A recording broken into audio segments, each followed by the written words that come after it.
परम प्रेममयी श्री ठाकुर जी के श्री चरणों में मेरा कोटि कोटि प्रणाम। जगदीश्वरी जगपालिनी पुरुषोत्तमा अर्धांगिनी प्रणाम तुभे नारायणी। परम पूज्यपाद प्रीतिदेव श्री बरदा के श्री चरणों में कोटि कोटि प्रणाम। वर्तमान आचार्य देव के श्री चरणों में कोटि कोटि प्रणाम। समस्त इष्ट परिवार के श्री चरणों में मेरा कोटि कोटि प्रणाम। यहाँ उपस्थित सभी पंजाधारी दादा, मातृमंडली, छोटे छोटे बच्चों को मेरा यथा योग्य स्थान पर भक्ति भरा प्रेम भरा अनंत जय गुरु।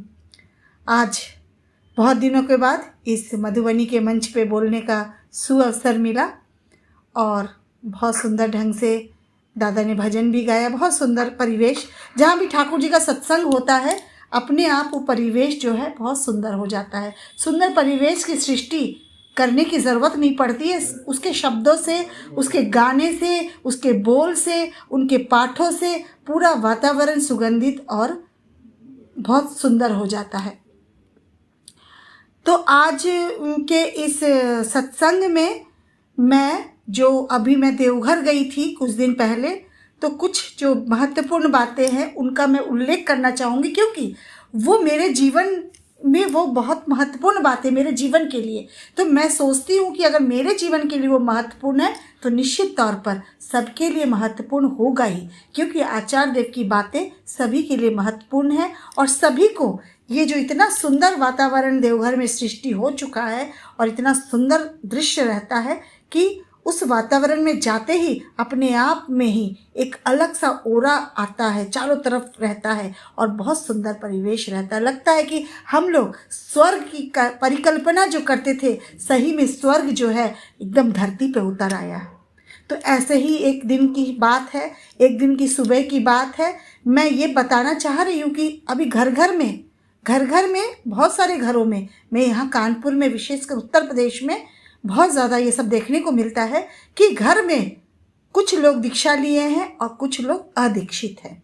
लेकिन जो दीक्षा लिए हैं वो अपना काम कर रहे हैं, लेकिन वो अपना काम कर रहे हैं, ठाकुर जी का इष्ट वृत्ति कर रहे हैं, याजन कर रहे हैं कि नहीं पता नहीं, याजन भी कर रहे हैं कि पता नहीं, लेकिन मैं अमूमन देखती हूँ कि इष्ट वृत्ति करते ही करते हैं। लेकिन उसी घर के परिवेश, दो तरह का परिवेश होता है। एक परिवेश में जहाँ ठाकुर जी की पूजा हो रही है, एक तरफ दूसरा परिवेश की भी जो लोग अदीक्षित है वो सृष्टि करते हैं।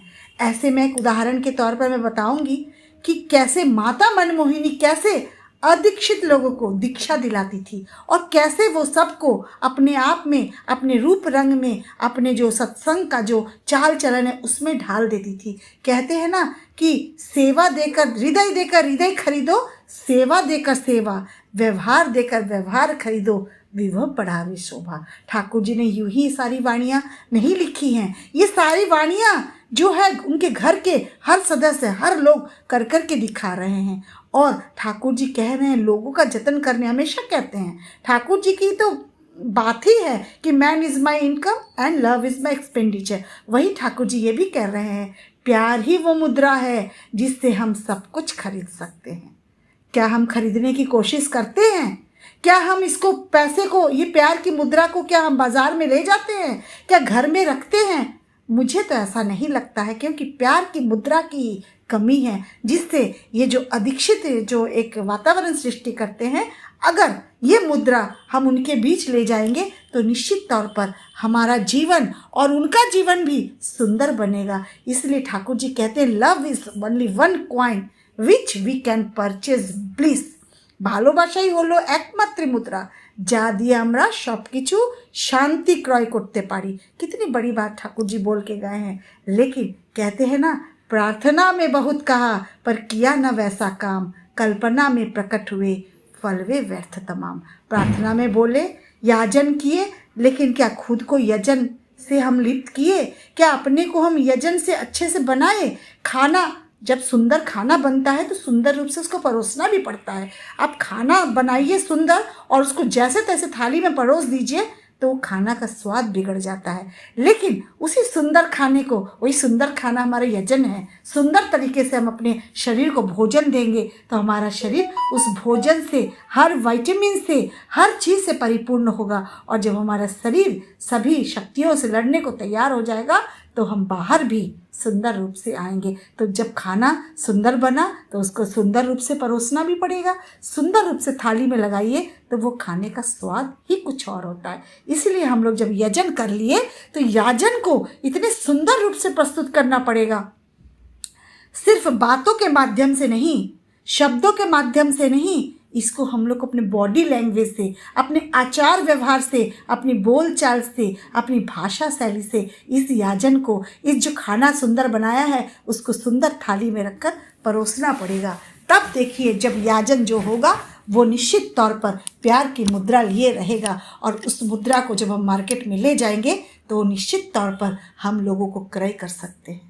इसलिए ठाकुर जी ने कहा है, रुपये का जतन करो या ना करो, लोगों का जतन करता चल, लक्ष्मी केशव बंधे रहेंगे, विभव में रहोगे अटल। हमेशा लोगों के जतन करने की बात ठाकुर जी कहते हैं।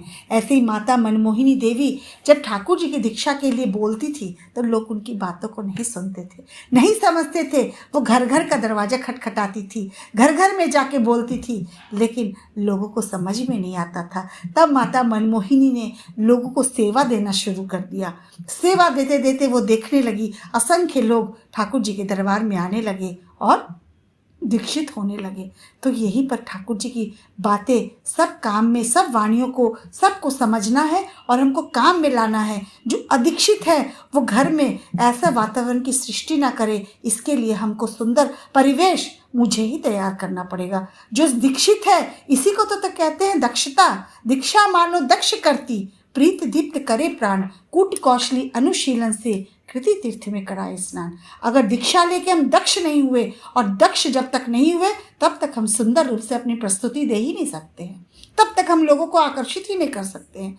तो इसीलिए तो ठाकुर जी कह रहे हैं जो अदीक्षित है उनके साथ तुम इतने दक्ष हो जाओ, इतने दक्ष हो जाओ और इतना सुंदर वातावरण की सृष्टि करो कि निश्चित तौर पर आकर्षित होंगे तुम्हारे व्यक्तित्व से, तुम्हारे रूप लावण्य से, तुम्हारी बोलचाल से, तुम्हारे आचार व्यवहार से, और देखो एक दिन वो जरूर दीक्षा लेंगे। अभी मैं जो सत्संग आश्रम गई थी तो मैं जब जहाँ पर आचार्य देव बैठते वहाँ मैं भी बैठी। एक दिन की बात है, कई गुरु भाई बोकारो से आए थे। उस दिन बोकारो का कर्मी मीटिंग चल रहा था, तो मुझे इतना सुंदर लग रहा था बात, जब आचार्य देव बोल रहे थे बिल्कुल मंत्रमुग्ध सी हो गई थी मैं।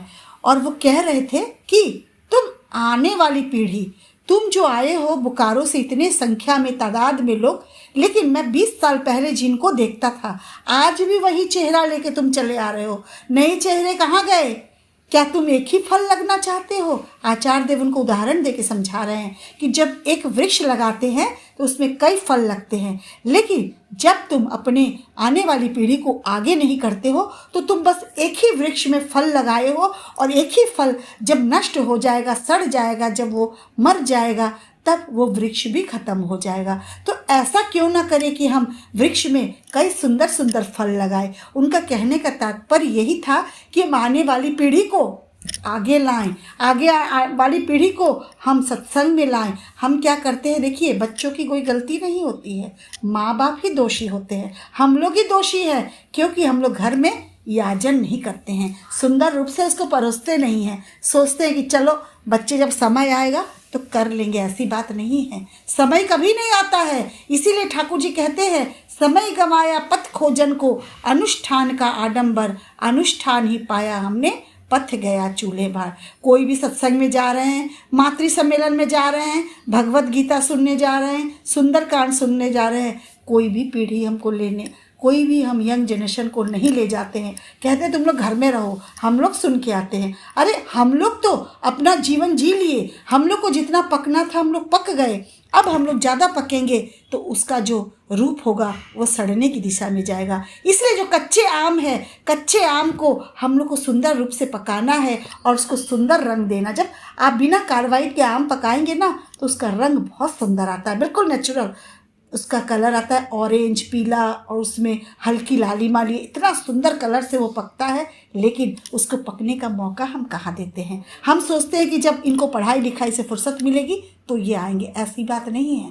जब आम की डाली जब नाजुक रहती है तो उसको आप जितना चाहे झुका देंगे, लेकिन जब वो डाली कठोर हो जाएगी, जो पक जाएगा, जब वो बिल्कुल मतलब कड़ा हो जाएगा तो उसको झुकाने से क्या होगा, उसको झुकाने से वो डाली टूट जाएगी। तो हम टूटने ही क्यों दें, हम इसको नाजुक डाली को ही झुकाएं, और जितना झुकाएंगे उतना ही सुंदर परिवेश और वातावरण की सृष्टि हम कर पाएंगे। यही आचार्य देव कह रहे थे कि मैं बहुत सत्संगियों को देखता हूँ, 20 साल से चले आ रहे हैं, लेकिन न उनके परिवार को मैं जाना, न उनके बच्चे को देखा, न उनकी पत्नी को देखा। एक छोटे से बच्चे को दिखा कर कह रहे हैं, ये बच्चा बैठा हुआ है आश्रम में मेरे सामने, इसको कुछ समझ में नहीं आ रहा, इसको कुछ मेरी बातों में रस नहीं आ रहा होगा, लेकिन फिर भी ये बैठा है। रस आए चाहे नहीं, करत करत अभ्यास के जड़मति होश तो जान।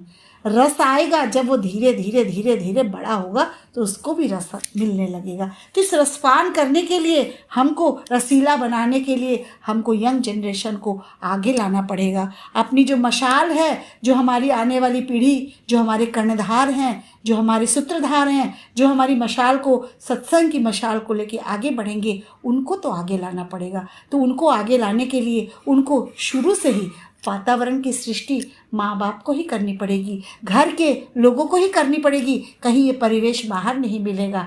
जब सुंदर परिवेश घर में आएगा, जब सतयुग घर में रहेगा, तो कलयुग क्या बिगाड़ लेगा। दरवाजे के बाहर भले कलयुग खड़ा है, लेकिन हम घर को सतयुग बना सकते हैं। कैसे बना सकते हैं? फॉर्मूला ठाकुर जी दे गए हैं। जब a+b का whole square a² + b² + 2ab होता है, उसी तरह ठाकुर जी ने सारे फॉर्मूले दिए हुए हैं। इस फॉर्मूले पे अगर कोई भी मैथ्स हम रखेंगे, कोई भी ठाकुर जी की वाणी को रखेंगे, कोई भी बातों को रखेंगे, तो इस परिवेश में, इस फॉर्मूले से बहुत सुंदर ढंग से समस्या का समाधान होगा। बहुत सुंदर अंक गणित, बीज गणित जो भी है बनेगा, और जब सुंदर बनेगा तो अच्छे नंबर भी मिलेंगे। अच्छे नंबर मिलेंगे तो हम अच्छे से उत्तीर्ण होंगे। तो शुभ बेला पे, शुभ घड़ी पे हम सभी जो हमारे जो पीढ़ी के लोग हैं, उनसे यही आह्वान करूंगी कि जो हमारे आने वाली पीढ़ी है उनको तैयार करें, उनको सत्संग से जोड़े, उनको लाए। और देखिए, जब उनको लाएंगे तो कितना सुंदर परिवेश होगा, वातावरण होगा।